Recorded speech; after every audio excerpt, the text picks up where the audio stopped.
So, we come to the end of the year and of the decade. Actually, that already passed. It's February as I'm recording this. This is extremely late. I am sorry. College is rough sometimes. Again, I'm really sorry that there weren't many uploads last year. Again, I do YouTube extremely casually and upload or record videos whenever I'm feeling in the mood. However, I do feel like I owe you all quite a few videos about my year in music. After all, I wasn't exactly putting reviews out like crazy this year, so who's really to know what kind of gems I discovered this year?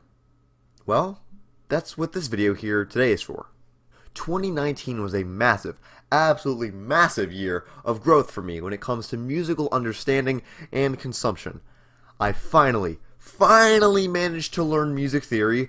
Thank you, audio engineering degree college courses. Started training my musical ear and listened to over 400 new releases this year. Not new releases, I should say, new to my ear. But yes, you heard that right. 400. Not all of them were albums, some of them were EP, some were long overdue re-listens, but let's just say that I did go a little overboard last year. This is thanks to my online friends and a few other people I know, plus my recent addiction to rateyourmusic.com has not helped. Anyway, I figured to open up this year's retrospective block, instead of cramming everything into one video, why not just split them up? In short, I'll be making this video here, where I explore my favorite discoveries, another video where I discuss my favorite albums from 2019, another video where I cover my absolute favorite discovery, and another video for my album of the year for 2019. I might do a decade retrospective, but that's not looking particularly likely. If anything, I'll just end up making a cumulative video looking back on 2019 alone. But without further ado, let's just jump right in. So to start, I have kept Topsters charts of all the albums I heard last year, with the final number adding up to, if my math is correct, 434. Of course, barring any albums that I was already familiar with or liked before this year started. Some of the album covers do contain sexual imagery that I can't display on YouTube, but I may end up linking my eventual Rate Your Music listening log that will contain every album I heard with the date that I first listened and a short blurb. I would not expect that list anytime soon though, but if anything changes I will post it in the description and let you all know either in a future video or through my channel comment box thing. I don't know exactly what the name is. Community tab? I'm not sure. However, thankfully, none of my absolute favorites of the year contain any inappropriate content, so I can show you this chart. Here we have my 25 favorite albums that I found this year, and because I don't want to risk this video going 45 minutes, I will go over 5 of them in no particular order. A few of the albums on here I've already reviewed, so I won't be going into them. If you want to hear my thoughts on them, feel free to check out the videos in the description. I'll also be reviewing all of these albums at some point, I just don't know when. Absolutely no more needs to be said. Album discussion time, let's go! Ramleh, Hole in the Heart. So, remember how I said I grew a ton musically this year? Yeah, your boy is a noise fan now. I get it. Noise is not technically music in the conventional sense, and I sort of lie in the middle on that debate. Why do I lie in the middle? Because this album is a melodic, ambient, droning freaking masterpiece, that's why. Ramleh grew out of the transgressive power electronics movement of the 1980s in Britain, spearheaded by far more vitriolic and taboo acts like Whitehouse and Sutcliffe Jugend. While Ramleh also started off this way, using pro-Nazi imagery in a majority of their early work, in 1986 bandleader Gary Mundy revived the project as a solo work, and as a result created the luxurious Hole in the Heart. Synth-driven, with only a slight power electronic presence across the album, and using noise rock guitars to strengthen the ambient landscapes, Hole in the Heart is perhaps the definitive noise album for a beginner, and for people who don't even like the genre at all. Instead of relying solely on ear-shattering walls of feedback and flurries of atonality, Hole in the Heart plays on a melancholic, funereal, frigid field, using multi-layered synths, bursts of distortion, and moments of cold, disembodied chanting from Mundy. Product of Fear is one of the most somber and downright heart-wrenching tracks I've heard all year. The funereal nature no doubt coming from the album's tribute to the recently departed Jean Genet, who is presented on the album's lo-fi tape cover. From the pulsating beginning of Spear Flowers to the closing moments of the wasteland that is Grazing on Fear 2, the original tape's track listing is already 100% solid. However, the 2009 reissue appends the track True Religion, a 24-minute trip that borrows from the softest and harshest moments of Hole in the Heart and fuses them into one exhilarating piece. Truly, one of my favorite albums ever. Guided by Voices, B1000. Sitting out on your house, watching hardcore Now, this one was a grower. Lo-fi masterminds guided by voices formed in 1986 in Dayton, Ohio by schoolteacher and professional alcoholic Robert Pollard.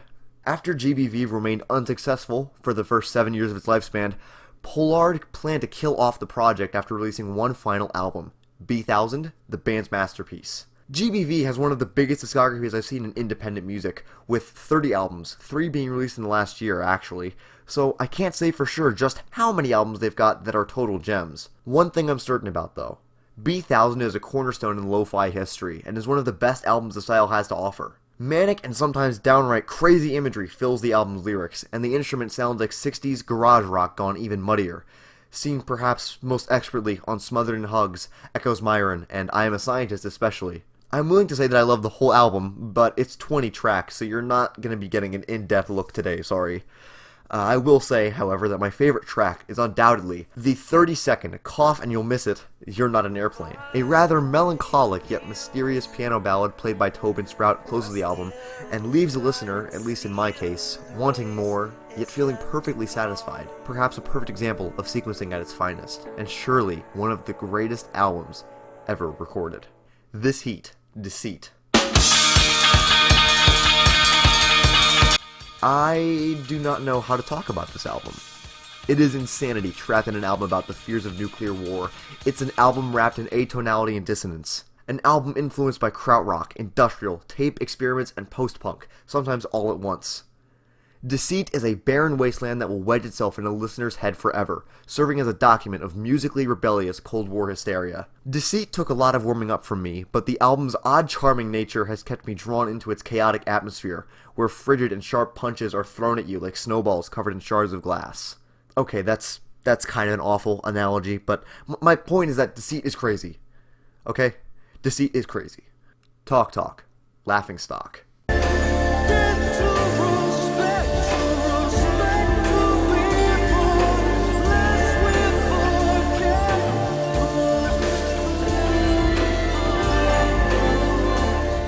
2019 had its share of famous individuals passing away, and in the music realm, we lost 3 giants I'd like to pay tribute to in particular today. Pop and experimental genius Scott Walker, lo-fi hero Daniel Johnston.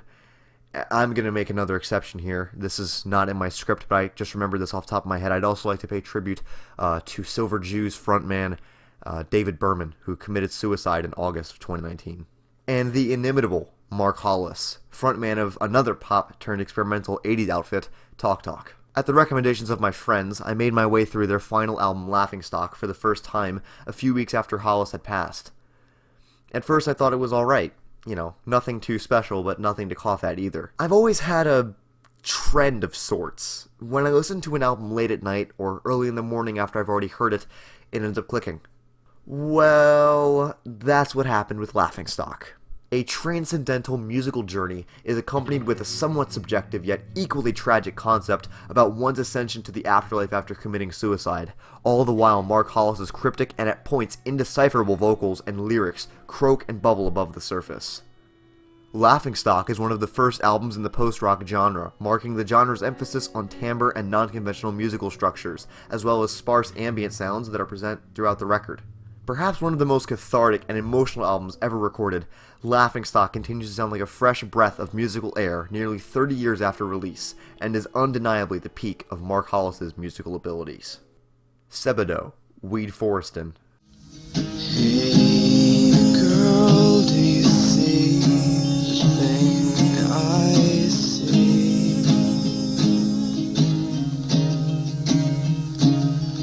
Okay, alright. I'm just gonna clear this up right now. This is my favorite discovery of 2019 and one of my top 10 albums ever. Lew Barlow has not topped this creation in over 30 years of musicianship, and it remains one of the most intimate and ugly yet beautiful albums I've ever heard.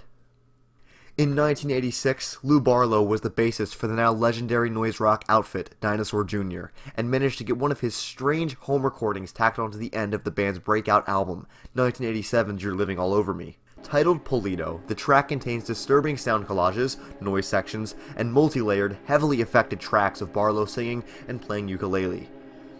Now, this track not only set the stage for Weed Forestin, but it also had a massive effect on me.